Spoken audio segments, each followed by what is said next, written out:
Where the bloody hell is that remote control? I'll tell you what, I can't find a thing in here.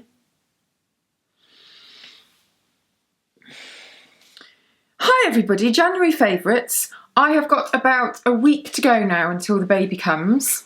The baby comes on time. And I'm feeling sort of distracted, but also I'm in a bit of a work frenzy and have been working till like 1 o'clock in the morning every night, which is slightly ridiculous because I should be resting, but yeah, I've been on a bit of an energy surge. Don't know what that's got to do with January favourites. Oh, distractions. Yeah, so I'm quite easily distracted, so I've got to try and focus on this and get through it. If you hear a noise that's like somebody's dying in the corner, wheezing to death, it's actually the radiator. Just so you don't think that there's some like heavy breathing weirdo in the room with me. But yeah, I've got some nice favourites for you. Nice little mix of price ranges. I've got a book. Should we get cracking? Cracking. Nutshell. Lots of you asked for book recommendations, and this is one of the best that I've read in a long, long time. Don't know whether you've read any Ian McEwan before. He's very, very good, very respected, very well known. And this book is slightly off the wall because it's written by him, obviously. It's written in the voice of a 9-month-old fetus. So it reminds me so much of Stewie from Family Guy. I just had his voice in my head the whole time through. But basically, this baby has managed to pick up on a murder plot that's happening outside of the womb. Sounds bizarre, but it's honestly, I thought it was so amazing. I couldn't put it down. Really unusual sort of narrative perspective that you would never think of anybody writing from. And I just really enjoyed it. I thought it was a lot of fun. What have we got in my box of tricks? Oh, let's do some little sort of budget buys now. Not that budget, but affordable. First one that I really like is a very rich face cream. If you find that you've got extremely dry skin, I've talked about this in a video before, but I've been using it loads. Very dry skin, nothing touches it. It feels tight, uncomfortable, flaky, typical winter skin. And you want something rich, so probably not good for if you're very oily, more for people with drier skin. This is the Hydra Bio Creme, and it's the Rich Moisturising Care from Bioderma. By the way, I've got loads of blusher on because I was trying out 3 different blushes, and then I forgot to wipe it all off before I started this video, and now it's too late. So that's why I'm looking rather rosy, just in case you were wondering and thought I'd lost the plot. So yeah, really nice on this one. Almost like a body butter, but for your face. That sort of level of richness. And then this, which I thought was gorgeous. This is Kind Natured. I don't know whether that's the brand name. It's something that appeared in my PO box, and I thought I'll give this a try. Moisturising Coconut and Monoi Body Lotion for normal and dry skin. They also do one for very dry skin, which is slightly better if you have very dry skin, but it doesn't smell as nice. This one smells absolutely gorgeous. If you like the Elemis, is it called Frangi? Oh, I don't know what it's called, but something with Monoi in. It's like in a dark red tube, that Elemis body lotion. Can't remember what the scent name is. I'll put it in the information box below, but it smells amazing. This is like a dupe for that, really. And very nicely moisturising. I am one of the founders of this brand, so I've been there since the beginning. Colab Dry Shampoo, know exactly what it does by now if you've been following me for a while. But we're doing a sort of rebrand relaunch. This is a new fragrance. This is a Paradise fragrance. So it's very sort of exotic, amazing, expensive holiday island somewhere. That kind of smell. Got flamingos on it. And the response to this launch has been incredible, incredible. So I'm so proud and so happy, and there's lots more to come with this new rebrand and new look. Same formula, so invisible, but does a great job of sort of cleaning up the roots. If you feel like your roots are flagging a bit and they're a bit sort of greasy and weird, which mine are quite literally about half an hour even after I wash my hair. But no white residue. So that is flying off the shelves. I'm not sure whether it's still on the half price. I'll double check. Blah, blah, blah, be in the information box below. So keep a lookout for that as well if you go into Superdrug, because it's on the shelves. The new Real Techniques. Oh God, what are they called now? I have got no brain. MultiTech, the MultiTech brushes. So they've released a whole new range of brushes, and I can't actually get to the floor to show you any of the others, but they're just the same brush head, but in varying degrees of size. So this is the large, and this is really good for doing blush. This is actually how I put this blush on. And you can use them for any sort of texture, so cream foundation buffing in, primers, powders, whatever you like. The idea behind them is that you just sort of find your own use for each one of them and mess around with them, really. And I really like that idea. So they've only just come out, they're in Superdrug. And I haven't had a good mess with all of them yet, but I like the face ones. And there's a really big kabuki style one for doing, you know, when you want to bronze up your arms and stuff like that in the summer. I always find it really difficult to get a good big brush for the body in the summer, and that one will be perfect. So well done, Sam and Nick. These are really good, and I think they look really nice as well. They're quite graphic. A bit thin on the ground with makeup this month. I don't know why, because I've used loads of really good stuff, but nothing has sort of pounced at me, if that's the word. Apart from these really nice lip colours from, I think they're called Radiant Lipsticks. They're from Bare Minerals. Is this the one that I've got on? No, I'm wearing Kitty. They're called Gen Nude, and there are loads and loads and loads of different shades of this lipstick. It's really creamy and comfortable. And at first I thought that it was like a sort of posh tinted balm, but actually there's a lot more colour in them than that. It's they're quite pigmented. I'd say sort of a medium coverage, if that makes any sense.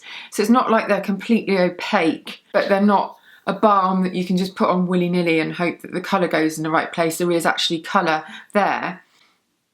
And they're all nude colours for loads and loads of different skin tones and skin undertones, and I suppose preferences as well, because some people might like to have something that's a lot more pale than their skin tone. Some people like to go a little bit darker, or like my lips but better, something a bit more pink. So it's not like you're supposed to match the nude to your skin tone. There are just loads and loads of different options, and they're all very neutral. But I will do a post on them with my 3 favourite I think I've picked out. I was ready to write this off, this range. Not write it off, it's the new advanced skincare range from the White Company. If you're not in the UK, you might not know the White Company, but it's a really beautiful lifestyle brand. Everything's very sort of understated and minimalist, and you know, lots of whites and greys and muted sort of tones. And they said that they've launched this capsule skincare collection. I thought, oh, okay, you know. However, Deciem have made these products with the White Company. Deciem are the brand behind loads and loads and loads of really brilliant high-tech skincare that's affordable. So is it Niod or Niod? I never know how to pronounce it. And the very affordable skincare range that came out this year, The Ordinary, that's also Deciem. They're very clever, and they make lots and lots of different things, and they're all pretty much really good. Tried some hair stuff that I didn't like, but on the whole, great. And so they formulated these products for the White Company, and they're gorgeous, especially this balm, which is like a really lightweight cream cleanser that you sort of think, that's not going to do anything. But as you massage it in, it becomes this amazing unctuous oil, which really surprised me, and it's gorgeous, it's beautiful. This is sort of shot up to my upper sort of range of favourite cleansers ever, I think, after only a week or so of using it. So yeah, very impressive, this range. It's just come out. It's on the White Company website, but you sort of have to find it, whereas I would put it far more prominently, because I think that It really is a good one.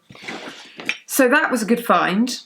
Two sort of pregnancy related products, but not really, they're not pregnancy products, but I've got a post coming out next week with both of these in.